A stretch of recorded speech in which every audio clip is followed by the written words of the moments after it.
Assalamualaikum warahmatullahi wabarakatuh. Hai guys, saya Domeri Al Pacino.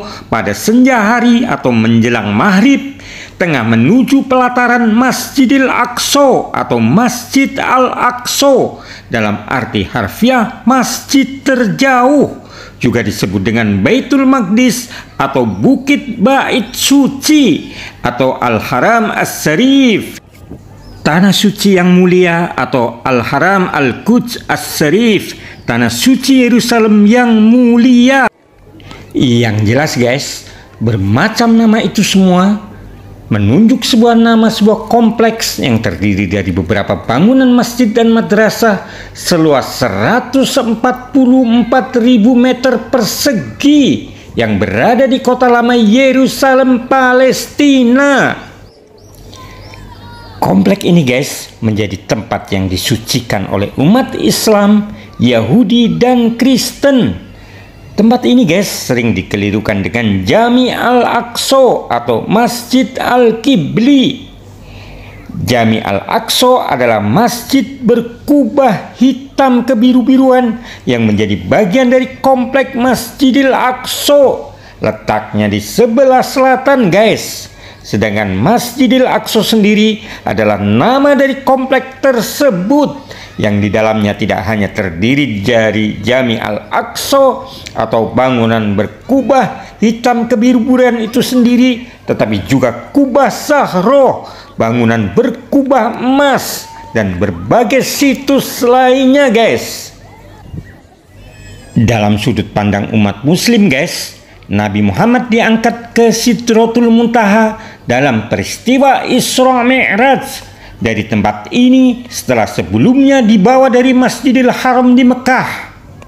Masjidil Aqsa juga menjadi kiblat umat Islam generasi awal hingga 17 bulan setelah hijrah, sampai kemudian dialihkan ke Ka'bah di Masjidil Haram guys. Sedangkan menurut kepercayaan Yahudi guys, tempat yang sekarang menjadi Masjidil Aqsa juga dipercaya menjadi tempat berdirinya bait suci pada masa lalu.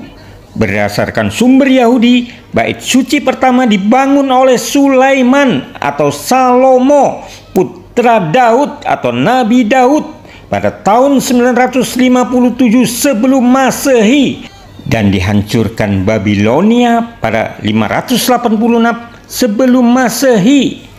Bait suci kedua guys dibangun pada tahun 516 sebelum Masehi dan dihancurkan oleh Kekaisaran Romawi pada tahun 70 Masehi. Umat Yahudi dan Kristen juga guys percaya bahwa peristiwa Ibrahim atau Abraham yang hendak menyembelih putranya Ishak juga dilakukan di tempat ini guys. Masjidil Aqsa juga memiliki kaitan erat dengan para nabi dan tokoh Bani Israel yang juga disucikan dan dihormati dalam ketiga agama itu guys. Sering terjadi kebingungan guys antara Masjidil Aqsa dengan Jami Al-Aqsa atau disebut juga Masjid Al-Qibli.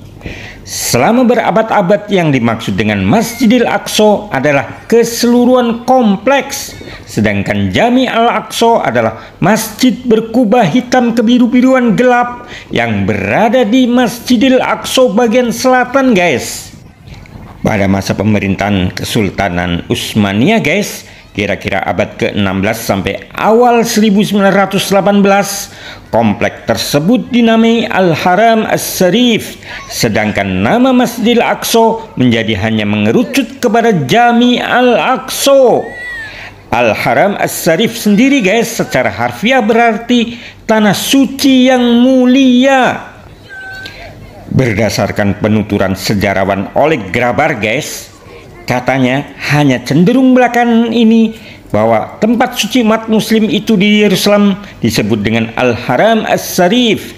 Nah, meskipun kepastian dari sejarah awal mula istilah ini tidak jelas guys, tetapi kita tahu hal itu menjadi kebiasaan pada masa Utsmaniyah. Sebelum masa Utsmaniyah guys, tempat tersebut biasanya disebut Masjidil Aqsa. Nama lain untuk tempat ini guys adalah Baitul Maqdis, yang secara harfiah bermakna bait atau rumah suci. Dalam bahasa Ibrani disebut Bait HaMikdash. Istilah lain yang juga kerap digunakan untuk merujuk kepada tempat ini guys, dalam bahasa Ibrani adalah Har Habayit. Secara harfiah bermakna bukit bait atau bukit kuil. Maknanya adalah bukit bait Tuhan atau bukit rumah Tuhan guys. Nah sekarang guys, kita menuju pelataran atau lapangan atau taman depan Masjid Al-Kibli guys. Ternyata guys, di saat senja tiba atau menjelang maghrib, anak-anak bersama ibu bapaknya banyak menghabiskan waktu di tempat ini guys, sambil bermain atau duduk-duduk atau jalan-jalan sambil menunggu maghrib tiba guys. Ayo kita saksikan guys, melihat ibu bapak anak-anak bermain-main di tempat atau di taman depan Masjid Al-Kibli guys. Ayo